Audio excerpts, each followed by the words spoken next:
Hi everyone, it's Argo. Welcome back to my channel The Realm of Literature. আজকে আমরা আলোচনা করব Victorian period part 2, যার মধ্যে বিভিন্ন Victorian thinkers and Victorian novels থাকবে। চলো শুরু করা যাক। প্রথমে আসি হ্যারিসন এইন্সওয়ার্থ। স্যার ওয়াল্টার স্কটের পরে বিগেস্ট সেলিং হিস্টোরিক্যাল নোভেলিস্ট ছিলেন এবং খ্যাতি এবং ইনকামের দিক থেকে ডিকেন্সের পরে স্থান ছিল তার, মানে ফার্স্ট নাম্বারে ছিলেন ডিকেন্স অ্যান্ড সেকেন্ড নাম্বারে হলেন এইন্সওয়ার্থ।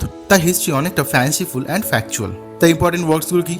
রুকউড, যার মধ্যে হিস্টোরিক্যাল ফিগার ডিক টার্পিনকে পাওয়া যায়, জ্যাক শেপার্ড যেটা 1839 এসেছিল, Guy Fawkes, the Tower of London, Old Saint Paul's Windsor Castle, Lancashire witches, এইগুলো। ইম্পর্টেন্স, তিনি এন্টারটেইনার ফার্স্ট, হিস্টোরিয়ান পরে, মানে আগে তিনি এন্টারটেইন করার জন্য লিখতেন, ইতিহাসবিদ হিসেবে তিনি পড়ে। তার যে হিস্টোরিক্যাল অ্যাডভেঞ্চার, এটা এই যে ফিকশনগুলো, এটা অ্যান্টিসিপেট করেছিল পরবর্তীকালে যে রাইটার যেমন H Rider Haggard and Anthony Hope এদের। এইন্সওয়ার্থের যে রোম্যান্টিসাইজ হিস্ট্রি, এটা মেইনলি বেস করে লেখা হয়েছে ইংলিশ হিস্ট্রি অ্যান্ড মিথসের উপরে। নেক্সট হয়েছে থমাস কার্লাইল। তিনি ভিক্টোরিয়ান থিঙ্কারদের মধ্যে একজন মোস্ট ইনফ্লুয়েন্সিয়াল থিঙ্কার ছিলেন। তিনি ইনফ্লুয়েন্স হয়েছিলেন ডিকেন্স আর জর্জ এলিয়টের দ্বারা।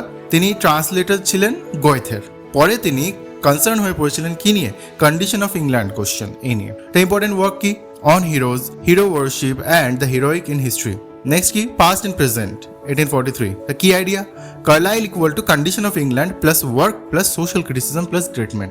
নেক্সট হয়েছে জর্জ এলিয়ট। তিনি কার্লাইলের দ্বারা ইনফ্লুয়েন্স ছিলেন এবং আরও বেশি ইনফ্লুয়েন্স ছিলেন জার্মান থটসের দ্বারা। Important influence, David Friedrich Strauss আর Ludwig Feuerbach. Translations, Strauss's life of Jesus 1846 আর Feuerbach's essence of Christianity 1854। Idea কি? Religious belief can be understood as an imaginative necessity. এটা রিলিজিয়াস যে বিলিফগুলো, এটা ইম্যাজিনেটিভ নেসেসিটি হিসেবে বোঝা উচিত বা বোঝা যায়, and a projection of concern for humanity, এবং হিউম্যানিটির জন্য একটা কনসার্ন এটা প্রজেক্ট করে। তার এই যে হিউম্যানিজম, এটা পরবর্তীকালে এনেবল করেছিল অ্যাকসেপ্ট করতে কোনটা? ডারউইনের যে সাইন্টিফিক থিওরি, সেটা। কি idea? George Eliot equal to Carlyle plus German thought plus humanism plus religion and science. Next হয়েছে জন স্টুয়ার্ট মিল বা এস মিল। ভিক্টোরিয়ান ফিলোসফার ছিলেন। তার মেজর কনসার্ন কি ছিল? Utilitarianism, liberty, logic, political economy. তার রাইটিংগুলো রিফ্লেক্ট করে major intellectual concerns of Victorian society. কি আইডিয়া? জে এস মিলকে তাই কি বলা যায়? Utilitarianism plus liberty plus logic plus political economy. Thomas Babington Macaulay, তিনি একজন লিডিং নন ফিকশনাল হিস্টোরিয়ান ছিলেন ভিক্টোরিয়ান এজের। ইম্পর্টেন্ট ওয়ার্কস কি ছিল? এসেস ক্রিটিক্যাল অ্যান্ড হিস্টোরিক্যাল 1834 আর হিস্ট্রি অফ ইংল্যান্ড 1849 থেকে 55। এটা 4টে ভলিউমে এসেছিল। ফিচার্স কি? তার যে হিস্ট্রি অফ ইংল্যান্ড, এটা রিফ্লেক্ট করে ভিক্টোরিয়ান অ্যাটিটিউডস অ্যান্ড কমপ্লেসেন্সিকে। থমাস ব্যাবিংটন মেকেলে তাকে কম্পেয়ার করা হয় এডওয়ার্ড গিবনের সঙ্গে। তা কি আইডিয়া তাহলে কি বলা যায়? Macaulay equal to Victorian historian plus progress plus Victorian confidence. এবার চলে আসি কার্ল মার্কস। মেজর ওয়ার্ক কিছু ড্যাশ ক্যাপিটাল, এটা মেজর পলিটিক্যাল ইকোনমির উপর একটা মেজর ওয়ার্ক ছিল। এটা ক্যাপিটালিস্ট সিস্টেমকে ক্রিটিসাইজ করে এবং আর্গিউ করে যে ক্যাপিটালিজম সবসময় ধন সম্পত্তির উপরই কিন্তু কনসেন্ট্রেট করে, যেই ধন সম্পত্তি কিছু ফিউয়ার বা ধনী ব্যক্তিদের বা সমাজে এক শ্রেণীর মানুষের হাতে থাকে। ইম্পর্টেন্ট মার্কসিস্ট আইডিয়া কি কিছু? Social class, means of production, working class exploitation, class struggle, abolition of private property. Friedrich Engels, তিনি লিখেছেন the conditions of working class in England 1845। তিনি ব্রিটেনের ইন্ডাস্ট্রিয়াল সিস্টেম এবং এর যে এফেক্ট ওয়ার্কারদের উপরে, সেটাকে এক্সামিন করেছিলেন। তিনি অ্যান্টিসিপেট করেছিলেন এলিজাবেথ গ্যাস্কেলের যে ম্যারি বার্টন 1848 এসেছিল, সেখানে যে সোশ্যাল কনসার্নসগুলো ছিল। তাহলে কি আইডিয়া কি বলা যায়? Marks equal to capitalism plus class plus exploitation and materialism. Next চলে আসে অক্সফোর্ড মুভমেন্ট। এটা ক্যাথলিক ইমানসিপেশন অ্যাক্ট 1829 পরে ডেভেলপ হয়েছিল। অ্যাংলিকান চার্চের কিছু মেম্বাররা ক্যাথলিক যে ক্যাথলিসিজম, সেটার দিকে মুভ হচ্ছিল। এটা ভিক্টোরিয়ান একটা রিলিজিয়াস থটস একটা সিগনিফিক্যান্ট মুভমেন্ট ছিল। লিডিং ফিগার কে ছিলেন? John Henry Newman. Important work, apologia pro vita sua, loss and gain, the dream of Gerontius, এটা ছিল। তাহলে এই যে কি আইডিয়া, সেটা কি বলে? Oxford movement equal to Anglicanism plus Catholic revival plus Newman. এবার হচ্ছে স্যামুয়েল স্মাইলস। তিনি ফেমাস ছিলেন ভিক্টোরিয়ান সেলফ ইমপ্রুভমেন্ট লিটারেচারের জন্য। তার বুকসগুলো সেই সময়কার বেস্ট সেলিং বুকসের মধ্যে একটা ছিল।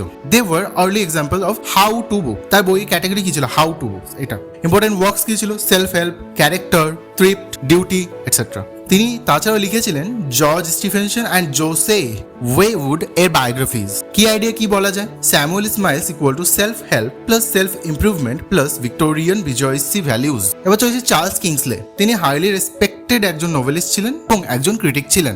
হি was known for a social reform and social কনসার্নের জন্য তিনি বিখ্যাত ছিলেন। ইম্পর্টেন্ট ওয়ার্কস কি ছিল? অ্যালটন লক, যেটা রিফর্মিং এ সোশ্যাল নোভেল ছিল। ওয়েস্টওয়ার্ড হো, এটা একটা প্যাট্রিয়টিক নোভেল ছিল। এই ওয়েস্টওয়ার্ড হোতে কিন্তু কোশ্চেন আসে চার্লস কিংসলে। এর ইম্পর্টেন্স কি? এই যে ওয়েস্টওয়ার্ড হো, এটা রিভোক করে যে এলিজাবেথান এজকে।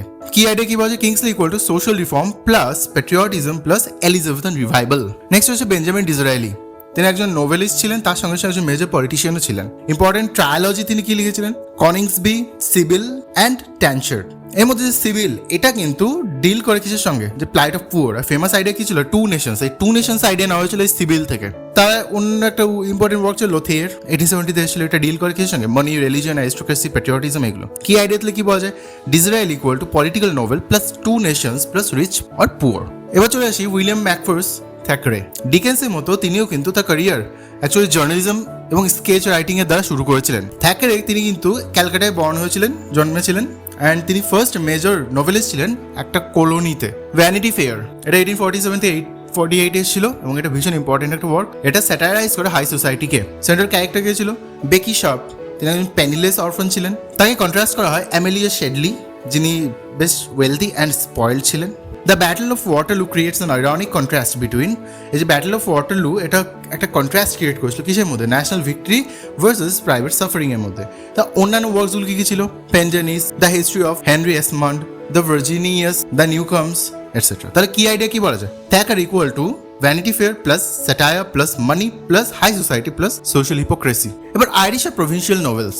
আয়ারল্যান্ড আর স্কটল্যান্ড কিন্তু এই সময় ইম্পর্টেন্ট ডেভেলপমেন্ট হচ্ছিল প্রভিন্সিয়াল নোভেল বা রিজিওনাল নোভেলের ক্ষেত্রে। এক্সাম্পল কি? লেডি মর্গান ছিলেন একজন, তাই ইম্পর্টেন্ট ন্যাশনাল টেলস তিনি লিখেছিলেন।